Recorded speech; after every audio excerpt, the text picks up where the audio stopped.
Hey everyone! Today we're going to dig into something pretty fascinating at the heart of East Asian ethics. What if I told you that some of the most famous Confucian virtues, the very bedrock of social harmony, actually have their deepest roots in a totally different way of thinking? Yeah, I'm talking about Taoism.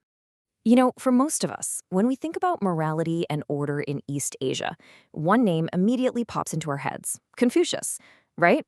I mean, his teachings have literally shaped entire nations, defining what it means to be a good person, a good citizen, and even a good leader. And at the core of his whole philosophy, you've got these two powerhouse concepts. First up, there's Ren, which is all about benevolence, that deep down compassion and genuine care for other people. And then you have Li, the rituals, the etiquette, the social rules that kind of give society its structure. These two are basically the twin pillars of Confucianism. And here's the big question for today. What if these virtues, which seem so focused on social rules and things you have to learn, actually come from somewhere much older, maybe a little wilder and way more natural? To even begin to answer that, we've got to look at Taoism. So let's explore its core ideas, not as some rival philosophy, but maybe as the rich, fertile ground from which virtues like Ren and Li could naturally sprout. All right, so everything in Taoism kicks off with the Tao. Now, the Tao isn't a god. It's more like the natural, unfolding, and honestly, kind of indescribable order of the universe. Think of it like the source code for reality itself. It's just the way things are when we stop trying to force them. And this leads us to this beautiful idea of ziran, which basically means naturalness. I love the literal translation, self-so. It's that ideal state where a tree is just perfectly a tree, a river is perfectly a river, and a person is just perfectly themselves, acting from their own true nature, not from some artificial script they've been handed. Which brings us to a concept that gets misunderstood all the time: Wu Wei. A lot of people think it means doing nothing, just being passive. But that's not it at all. It's effortless action. It's the art of doing things in perfect sync with the natural flow, achieving amazing results without all that struggle and resistance. The ancient Tao Te Ching has this perfect analogy for it: water. It says the best ruler is like water.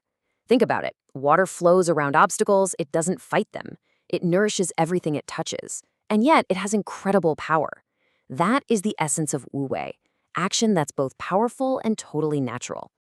Okay, so now that we've got the Tao, Ziran, and Wu Wei in our toolkit, let's go back to those Confucian virtues and see what happens when we look at them through this new Taoist lens. This is where it gets really interesting.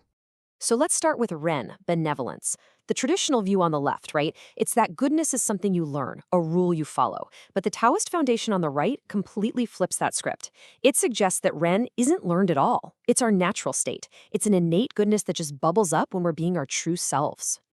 And what about Li, the rituals? Well, the traditional view can feel like a bunch of rigid external rules you just have to follow. But from a Taoist perspective, truly is not about just going through the motions. It's a sincere, authentic expression, a kind of natural, harmonious dance that shows genuine inner respect. It's not just about taking a box. And here's the thing. This is not just some abstract philosophical debate. This blend of Taoist naturalness and Confucian structure has had a massive, real-world impact on East Asian culture, on how governments work, and even on military strategy for literally thousands of years. This synthesis really deepens our understanding of so many things. For us as individuals, it reframes being a good person as an act of discovering who we really are, not just memorizing rules. For society, it offers a way to have harmony without resorting to force. And for philosophy, well, it kicked off a conversation that's still going on today. All right, so let's make this a little more concrete. So, where do we see this in the real world? A perfect example is the ideal of the sage ruler. This is a leader who basically uses Taoist methods to achieve Confucian goals.